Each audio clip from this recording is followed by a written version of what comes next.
You can go from the Ender campaign into Maps Tier 9 with the same gear you finished campaign with without any issue. Sounds pretty good as a build, would you not think? Now, this does come with some downside. So, this is my opinion, obviously, but let's get into what the facts are. Now, the downsides of this is you're squishy.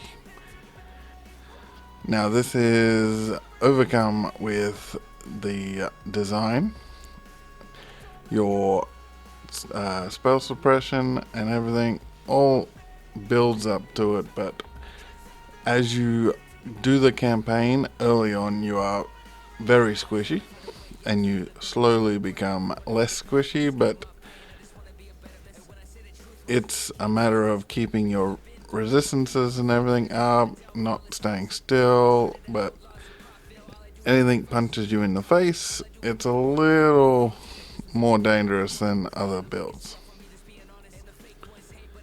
Another thing is that you need to be a little on the ball with your buttons and pushing them and doing everything. Someone like me with a disability who forgets which buttons to push in the middle of a fight type thing, or reactions a bit slower, it's a case where you die a couple of times just by that kind of mistake. So if you're a little slower at pushing buttons or something, it's probably going to be a little more difficult, but it's fun all the same. You shouldn't really turn away from it just because of that, but it is a play style more than not, so you do have to decide you are playing this style. Now, let's look at some of the positives. You have a very good area of effect. Single target is the issue, but there's ways around it, but for the most part, you're clearing the maps in the campaign as you go through the hacks. You can clear very well, and the campaign bosses and everything are okay. It's when you start getting into maps that it starts getting a little difficult to single target it, but that's a problem for another time, because one of the more important things is actually getting to maps as quick as possible. Now, another downside is actually your leveling rain of arrows, not lightning arrow, through the campaign. You're building a tree to actually be able to do lightning arrow. Now, depending on how you're going and everything, you might have lightning arrow towards the Ender campaign, but more than likely as you go into maps, you'll transfer over. So it's a downside, but it's not really, because Rain of Arrow is quite fun at the same time. Same sort of play style and everything, so you don't actually have to worry about what you're playing is a completely different thing. You can plug and play the lightning arrow once you get to it. Now, a very, very good positive I found is when you actually get the resistances and evasion and stuff through the campaign right, you can stand still and tank a lot of the mobs. This does come at a penalty that if they actually do hit hard enough, they will squish you. And this did happen in campaign. I got a little too confident because obviously I was trying it out, so I just stood there and tanked a lot of the bosses to see what I could actually get away with. And one or two deaths that I had through the campaign was because I was just standing there and seeing how much of the boss I could actually take. Now, the gear is quite easy to come across.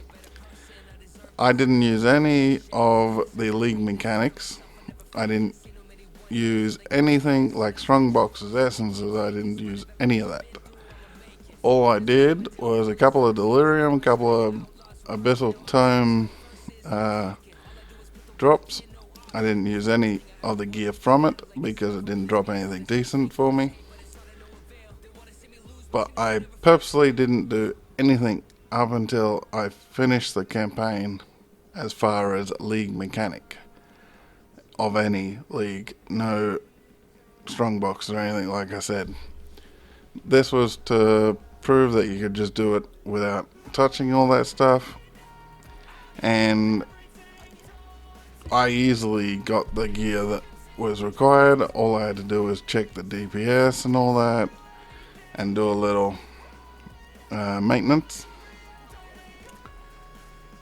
So if you use the strong boxes and the essences and the league mechanics and even the future league mechanics, whatever they may be, you'll be able to actually get it even better, even quicker, possibly, more than likely, but obviously it's about RNG and what GGG does with the league mechanics in the future. But as far as what's in the main game now, you can easily get strong boxes, essences, and all that to drop good stuff for you. So getting gear for the build is not difficult. And the end of the video will be a full map clear, and the rest of the video is in 2 times. So this is actually a very fast build, and I'm not entirely capable of moving quickly as this build is designed to move quickly. So if I can move this quickly amongst the mobs and clear the maps and do all that quickly, you are potentially able to do it 2, 3 times as quick as I am, just purely because I don't have the reaction all the time as a normal person. And yeah, the tier 9 that we clear, we obviously don't just walk through it because we are going from end of campaign into tier 9. We just fixed our resistances and then went in. The gear is exactly the same as what we ended the campaign with. If you look at the time, you'll see it's not that much after it, just enough time to fix our resistances. And for the most part,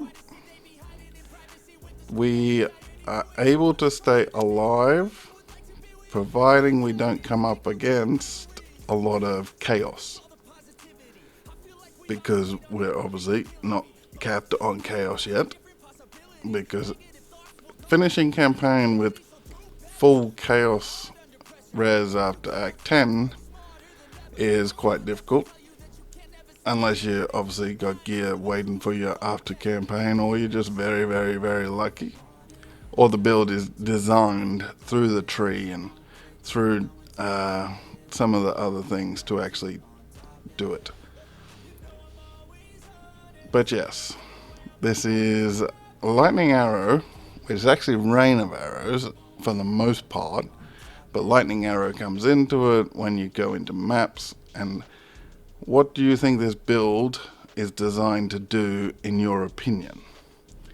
Do let me know in the comments, and I might check it out and see what I can do with this in that way. I would like it to be something that I can create currency and everything for future builds.